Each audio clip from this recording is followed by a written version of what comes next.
Okay, welcome to this fortnight's webinar.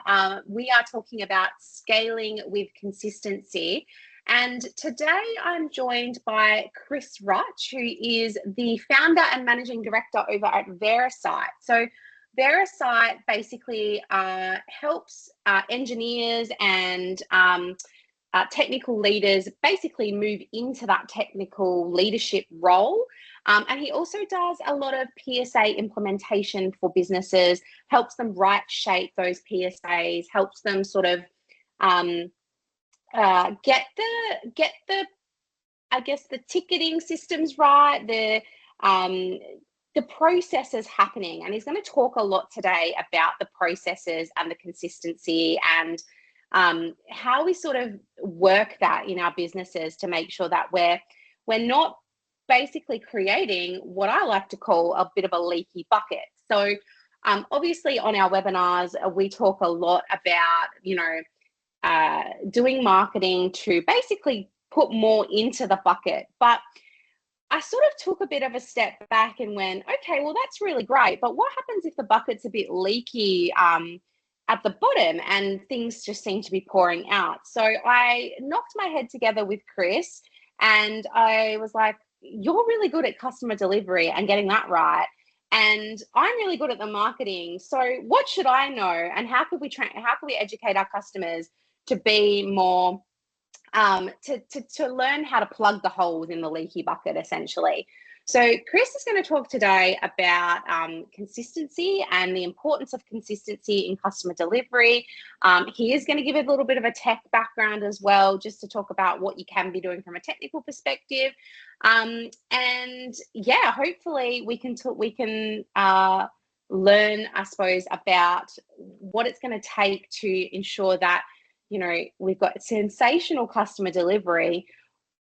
So that means that when our marketing is pouring leads in the top, they're not flowing out the bottom.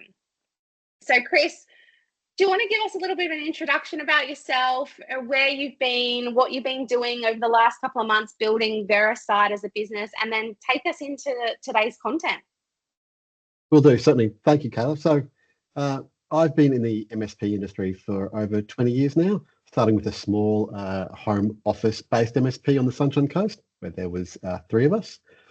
And that business grew through various ways, firstly organically, and then through a vast array of acquisitions to become a fairly large managed service provider over a period of about 20 years. So I've seen the whole range of small, medium, large in one organisation. And then I moved on to a second managed service provider in the Brisbane market to sort of take what I'd learned and sort of help them in their growth. One thing that really stood out in my journey, I was, like a lot of engineers, thrust into a leadership role with no real warning. Certainly wasn't a strategic change. In my particular case, the branch manager and the business that I was working for decided to part ways effective immediately. And as that was announced, it was then, Chris, can you please stay on after this meeting? Welcome to leadership, son. It was sort of the discussion. To their credit, though, and it was really beneficial to me, they gave me a mentor for a 6-month period that I was catching up with fortnightly, where I could share all of the challenges that I was having, warts and all, with somebody who was outside of the business, who wasn't invested in making the business look good. He was invested in helping me succeed. And that really transformed my entire journey. And so when I finished up in my last role, I wanted to start doing that for other engineers, because all of the conferences and everything else, all the businesses understand that most managed service providers were started by engineers who wanted to run their own business. And so there is a whole lot of support around the business owners to do that transition from being an engineer to an owner. But we keep making the same mistakes with our engineers and going, you're my best engineer, lead the team. And we don't have a great deal of support and leadership and coaching around them during that transition. And we really do some great engineers a massive disservice by not helping them in that role. And so I really want to help engineers and businesses thrive by having exceptional leadership. I think engineers can make tremendous leaders, but they really do need the right skill sets and the right tools to make that succeed. So that's my primary focus. In parallel, looking at all of the tools and systems inside of a managed service provider, specifically in the PSA space, to help the tools facilitate exceptional leadership as well.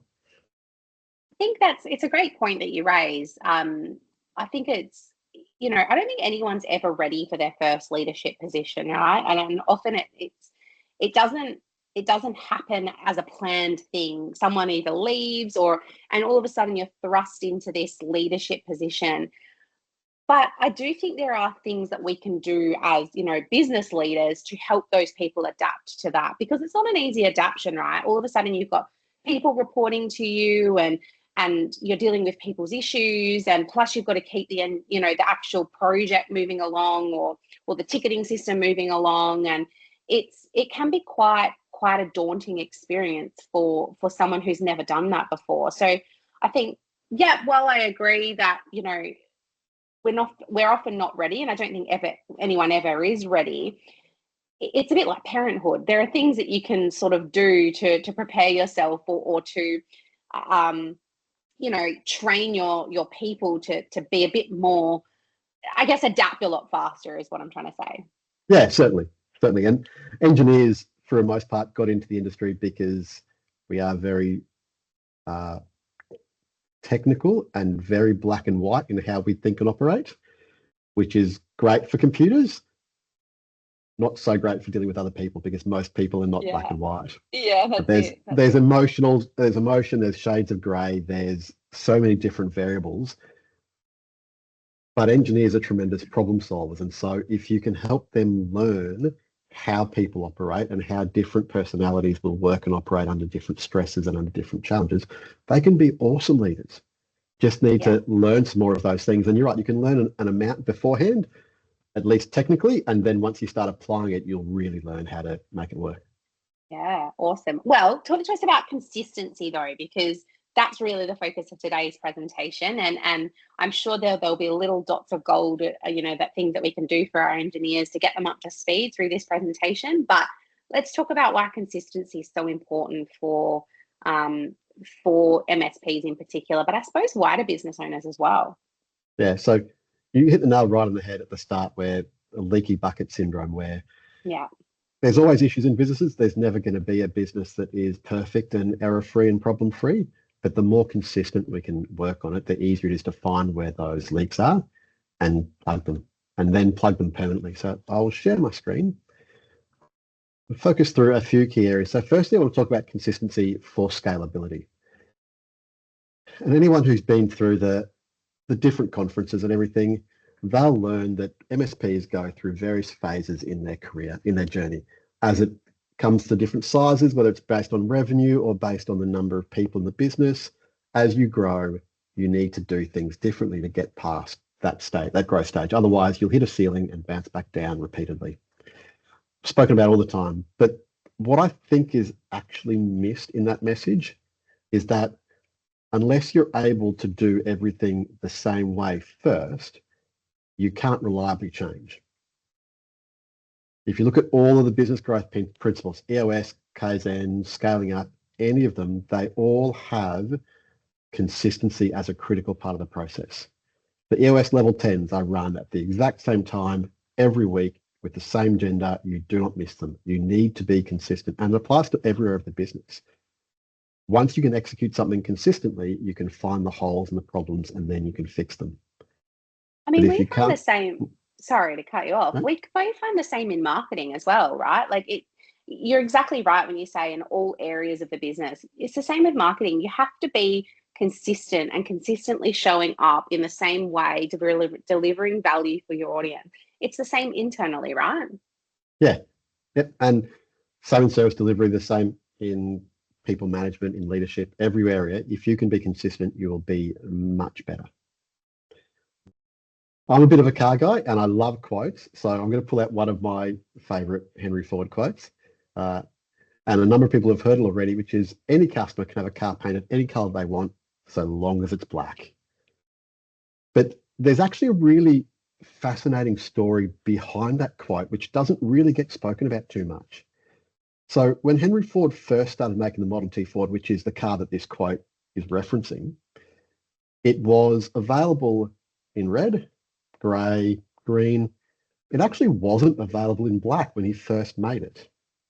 There was a point in time where he decided that he wanted the Model T Ford to be the car for America that everyone could afford, that was on in everyone's house to replace the horse as a primary mode of transport. So he had to scale and scale tremendously. So he introduced the assembly line in 1914.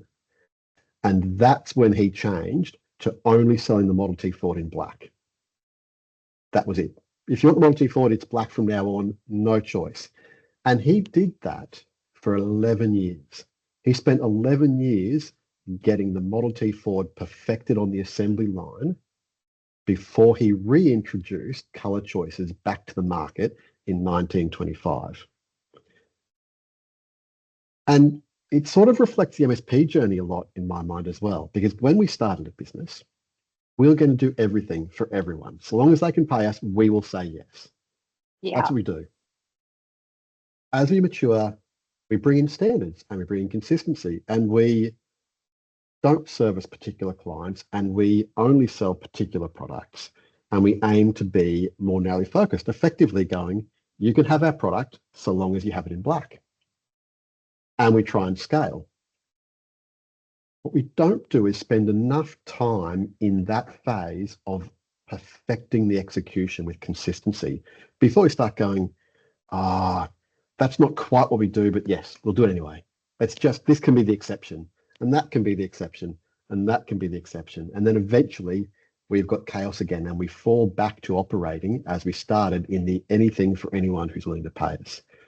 We need to take a lesson from Henry Ford and spend enough time only delivering our black car before we start adding more features. The next area I think consistency is critical is for longevity. So this is another one of the quotes that I love. So W. Somerset Maugham said, I write only when inspiration strikes me, but fortunately it strikes me every morning at 9 o'clock sharp.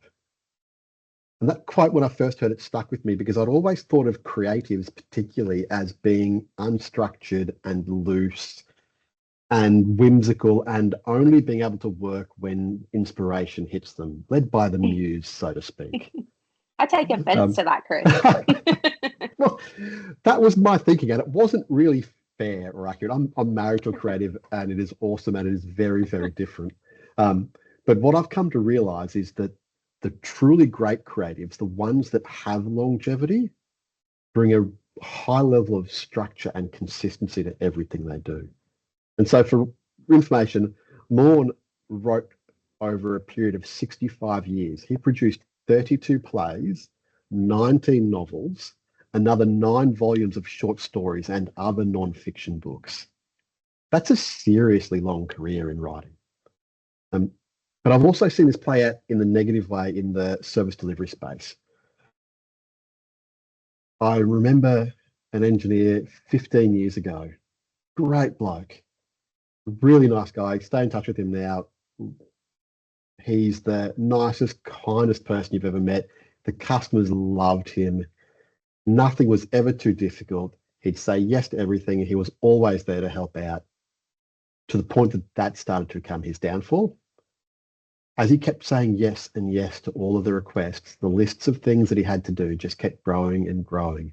And he kept getting more and more stressed. So he tried to solve it by juggling more and more tasks and working longer hours, and none of it worked. And he got buried by this overload, which I'm sure I'm not the only person who's seen it in the IT managed services space. It's fairly common, and that leads to burnout. Engineers leave, and you've got to start afresh. Fortunately, recognized the problem. He and I spoke, and I organised a meeting with him, helped him get clarity around all of the tickets that he had to do, but implemented some really simple basic processes and forced him to do the same thing at the start of every day to set his day up for success. And I'll cover that off a little bit later as well. And then at the end of the day, to set himself up for the next day to succeed. What was excellent was that in that first meeting, by the end of it, his stress levels had dropped visibly. He was much more relaxed, much more calm. And then over a period of a number of weeks, it continued to improve. He was making less mistakes. He was happier. He was enjoying work more. Now, what's interesting is that I didn't give him less work. He, in fact, ended up having more things to do because I've locked down 15 minutes at the start of every day and 15 minutes at the end of every day that he needs to protect. So he was doing more work, carrying just as many tickets and actually closing more than he had previously. But he was much happier in his job because he could execute consistently. And what's excellent is that he went from breaking point at that point to now having a number of significant career progressions. And he's been in the same business now for 10 years. And if you can have a great employee stay around in your business for 10 years, you are going to have fantastic customers who love you because you have got the consistency in your people to service them. So consistency for longevity is crucial. And I've seen that challenge with engineers over and over again. They always want to help and it stresses them because they don't have that consistency to build on top of it well. Do you think it requires discipline to have that consistency, Chris? Because like what you're describing to me is sort of, I think about it like my morning routine, right? I think I have to have a particular morning routine to set myself up for success. But when you first start doing this, and maybe I'm jumping ahead, but when you first start doing this, it's sort of hard to get on board with. Like you have to almost, it's a cultural change internally, and it's about creating those disciplines, right, to be able to do things consistently. Certainly, and it is tricky. I was thinking just this week about these behaviours and how what I actually thought about was when you're walking around your house late at night in the dark. Strange, but follow me through. Yep. If the lights go out in your house at night in the dark, you can't see anything, guaranteed you know how to get to the critical parts of your house because when it's been light and easy, you've walked those paths. The first time you walked from your lounge room to your bedroom was not in the pitch black. So it does require discipline. Ideally, if you can set these disciplines in place before the stress and the pressure and the mayhem lands, that will really help you because that is when you really need these disciplines, is when that chaos hits. So ideally, if you have the luxury, set them before work stresses hit. Otherwise, you are just going to need to be disciplined in that area. And there's a couple of things I'll talk about that will help, but discipline and having a leader that will hold you to that discipline is helpful as well. So everyone's favorite topic, you can't do a presentation or a conference or anything without talking about automation and AI. And everyone will have heard the phrase, you can't automate a bad process, which is 100% true. And so therefore, we all need good processes. But most processes don't start out as good processes. They typically start out as, if you're lucky, okay processes. Sometimes they start out as bad processes. You need to repeat the process consistently to bring it from an okay process to a good process before you start automation or AI touching it. Otherwise, all you'll be doing with automation is making a bad process execute quickly, which is even worse. So that's why consistency is crucial in the journey for AI and automation, which we all know is coming in the industry, if not already here for a lot of people. So consistency is required to get those processes helping work for you. So a couple of questions to ask yourself around the industry, for the day is, what am I doing to enable consistency? So do your tools help or hinder consistency? Have you got tool sprawl? So I've seen MSPs where they're supporting 3, 4, at times 5 voice platforms. And it was at a stage where there was one platform that had 3 customers on it who would only ever call at Christmas time every year to get the holiday schedule set up for that Christmas break.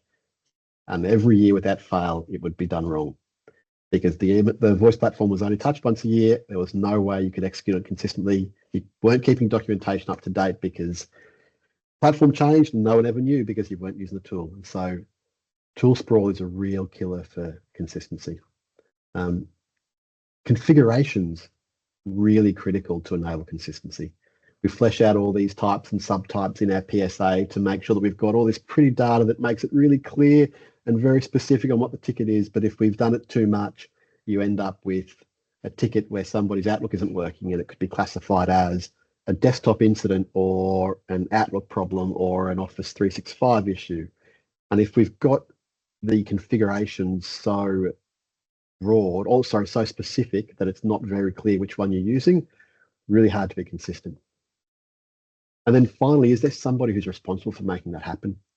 And that person also having authority to make decisions and make calls around consistency.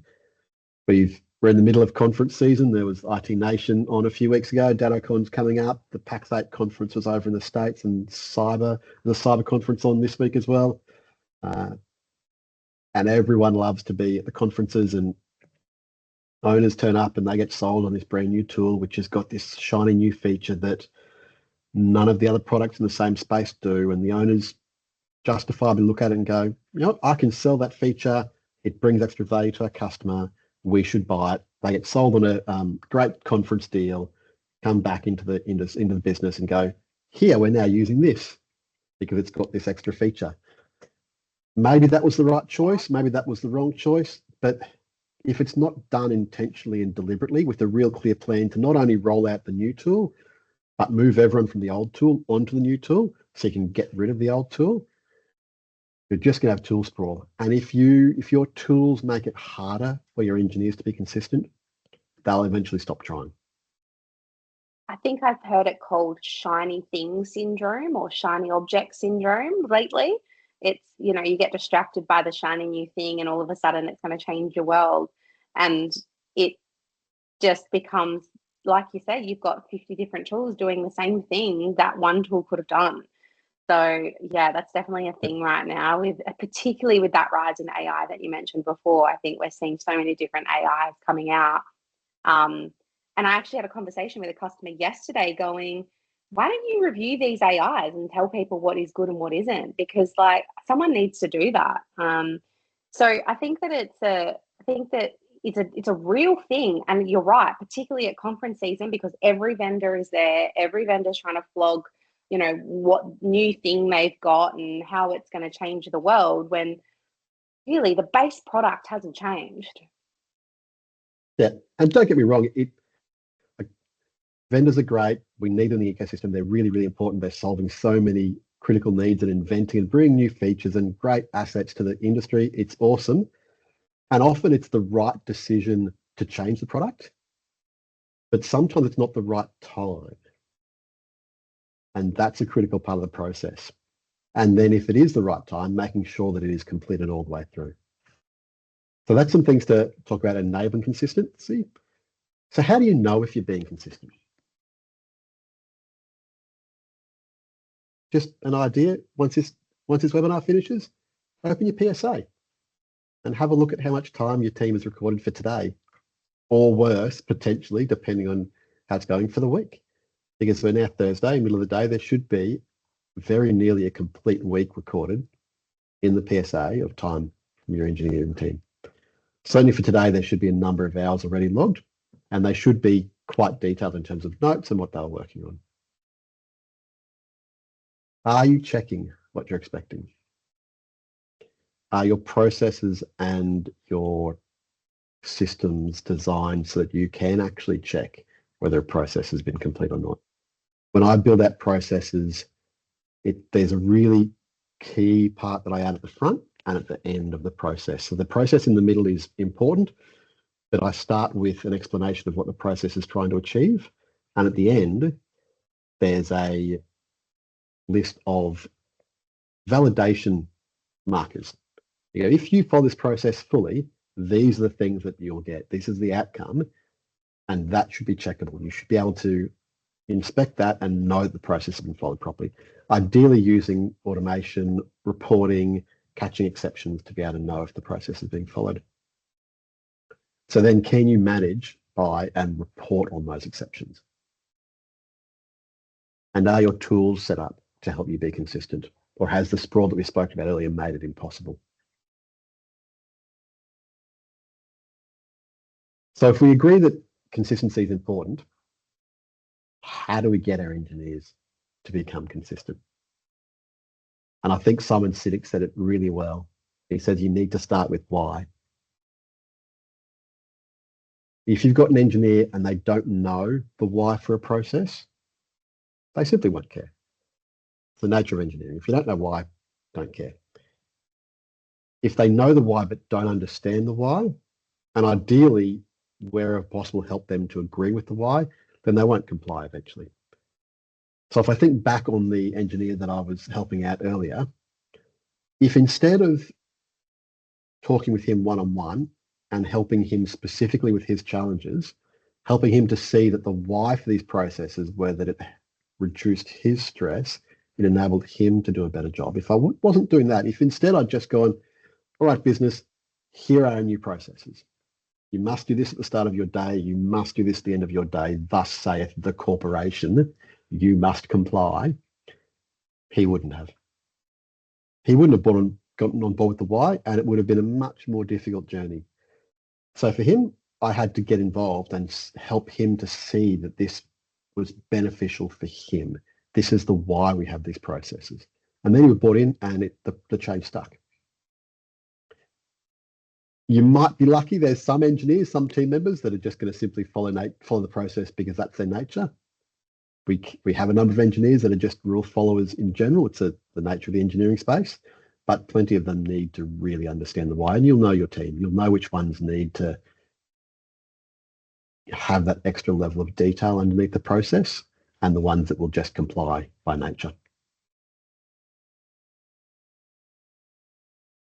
So if we all agree we need to be consistent, where do we start?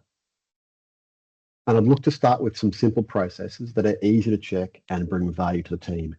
If your business is not consistent by nature, this journey will take some time, and you want to start the journey off with a number of successful examples. So then the team can see that, yes, consistency is worth it. The outcomes we get are positive, great customer experience, better customer retention, better staff retention, happier engineers. So start with simple ones. Then also start with processes that are easy to explain and justify, because there's going to be processes in your business that are driven by the larger business needs. Those ones can potentially be challenging to explain to some engineers. There might be financial reasons behind it. There might be key stakeholder reasons that aren't easy to explain, but they are the nature of business. I would leave those aside for now and just start with the ones that simple, easy, can explain and justify. Start with processes that have got a high chance of success already. As I said, you want to make sure that everyone's having the wins at the start. And I would also consider ones that are focused on your team's success or well-being. I've got a couple of quick wins in the next slide, but things like your regular check-ins, where you're showing your care for your team. And if you can do that consistently and you be the example of consistency to your team members, then they will be more invested in buying into this consistency journey as well. And finally, you want to make it a regular part of the business that you consistently implement and improve new processes, and most importantly, hold people to them. It's not going to work if you come into the office on Monday next week and go, hi team, here's 30 processes, you must do them all. Become consistent. But if you on Monday go, all right, everyone, I just want to run you through this particular process we're going to be running with, have a feedback mechanism in place as well, so that as people run the process, they can report successes and failures and give improvements, because no single business is identical. So you can always learn and improve a process. That is going to help you to roll it out just gradually, incremental consistency. It's the Kaizen principle. So here's a couple of quick wins that I would seriously consider as a starting point. The start and the end of day process. Now that was the critical process that I worked the engineer through many years ago. Really simple. It's just making sure that the day has got a clear flow of tasks, enough work for that day and no more.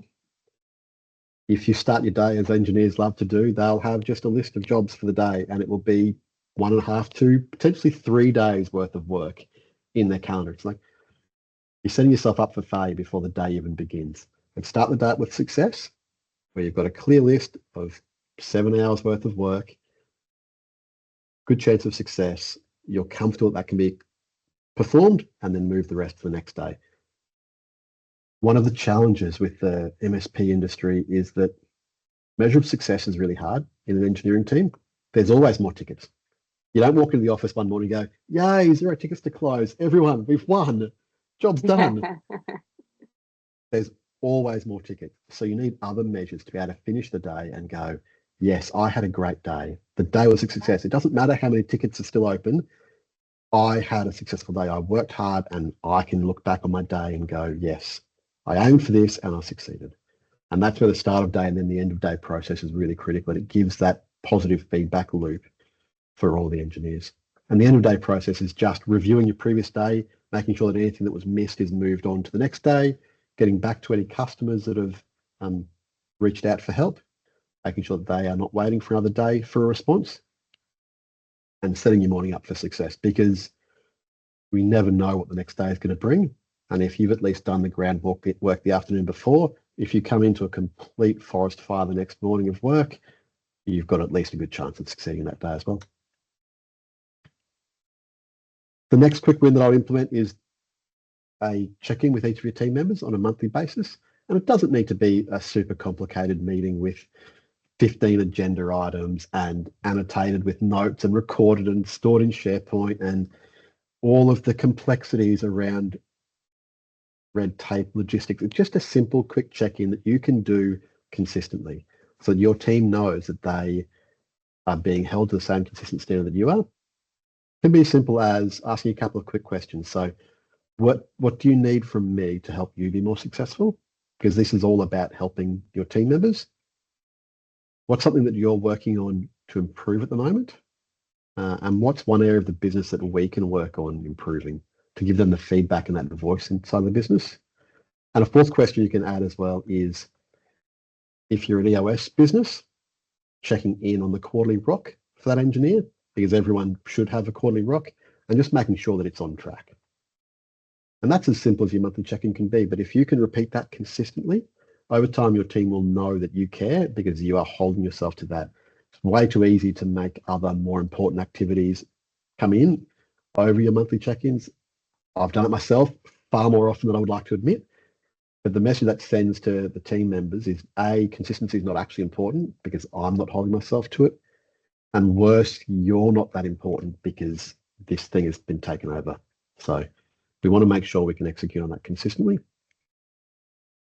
And finally, one which is a bit more challenging to implement because it's got a negative aspect to it, but the negative CSAT review, if you're using a tool like Smileback or Customer Thermometer, it's really helpful to provide the feedback loop into your team. And it's as simple as having a leader review the feedback to find out who was actually responsible for whatever caused the negative feedback.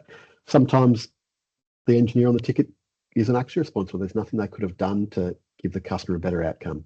And so there's no point making that engineer resolve the issue. It could be a business decision that's causing the problem.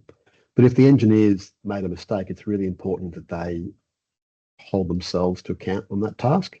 And so you ask them to step in, reach back out to the customer, listen to the customer and find out from the customer why it was not a great experience so that they can then learn and grow and resolve that experience, make the customer a better experience. And that's it.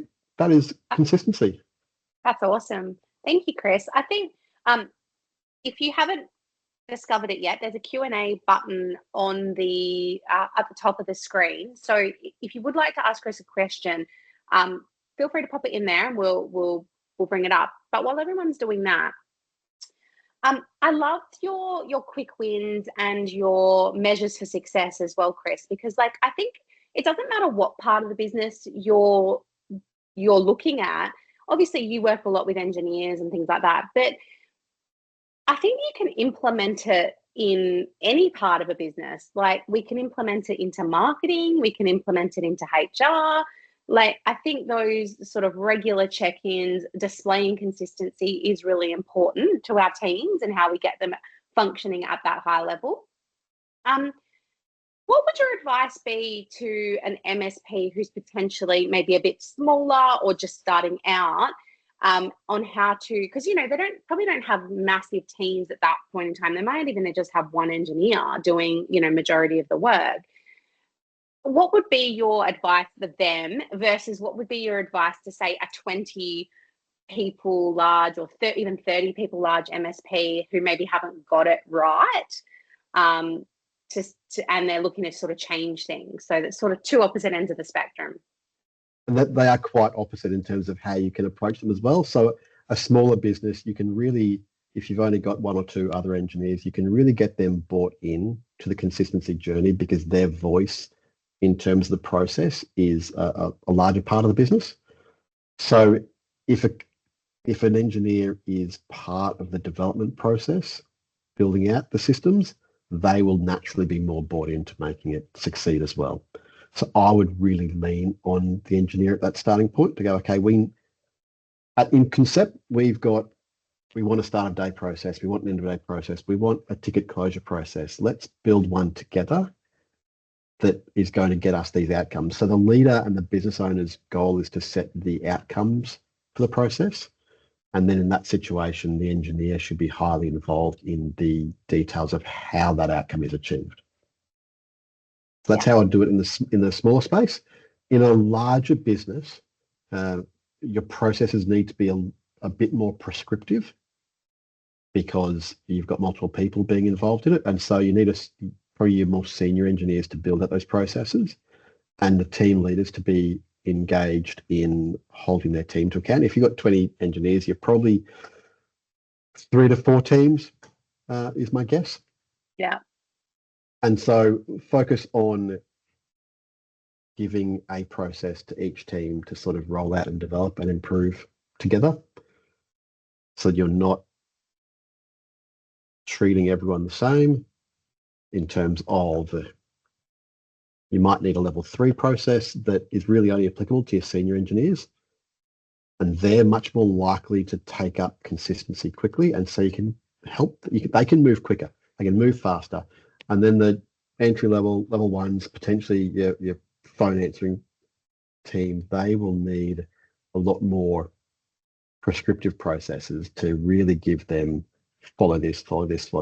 If you think about the shining example of consistency across the world, which is McDonald's, say what you like about the quality of the food, one way or the other, they really have got the consistency nailed down. And they do that by being very, very, very descriptive in the critical steps through the entire process. It's a really well detailed training path. And particularly when team members start with McDonald's, they are really well trained in how to follow processes to the letter. And if that's the journey you want to take new people on, then you need to have the processes fleshed out really well. Another thing that I would suggest doing, which I didn't mention earlier, is new people are a tremendous asset when it comes to some of the questions that I asked earlier around whether your tools are helping you or not. If you've got a team member that's been with the business for 4 or 5 years and your tools aren't helping them, they've probably stopped talking about it and they've probably just accepted that that's how it is. When you hire someone new, they will start to hit these frustrations and they will voice it for a period of time. There is tremendous value in what a new team member will say. So my suggestion is within a month or two of somebody starting the business, lock out a 45-minute session with them to just let them vent, as I would say. Yeah. Just let them voice all of the frustrations and just capture it all down. Now, you may not be able to fix a lot of it, but there will be some really impressive, valuable gold in that discussion that almost every one of your other engineers will already know, but they'll have stopped saying it because they have become immune to the frustrations that a new team member won't. And so listen to them. Yeah, wow. It's super powerful. So for the larger MSP, it's almost like you need to be a little bit more prescriptive, a little bit more sort of like, I guess, really display that leadership. Whereas in a smaller MSP, you can sort of roll people into the process, right? And I guess involve them more, get their opinions, because there's not, too many cooks spoiling the broth, I suppose. Yeah, for sure. The other thing with the smaller MSP to consider is what is the growth plan? Because if you've got a growth plan, only up to a certain size, then your processes only need to kind of scale to that size. If you only ever want to be a 5 to 6 person MSP and that's your sweet spot and you're happy with that, then build your processes to get you to that point. Don't over-engineer a system describing how you would treat a ticket through 3 or 4 different levels of service in 4 different teams when you're never going to be that size. Makes total sense. Okay, perfect. Thank you so much, Chris. No questions have come through, but if people do want to get in touch with you, where can they find you? So my email address is chrisr@verisight.com.au, and I'm Chris Rutch on LinkedIn. So that's the best place to connect with me, is on LinkedIn at the moment. Awesome. Thank you so much, Chris. Thank you everyone for joining us. If you've got any questions, please feel free to reach out to Chris. Otherwise, we will send around today's slides and the recording later on. So thank you so much. Thank you, Kayla. Thanks, everyone.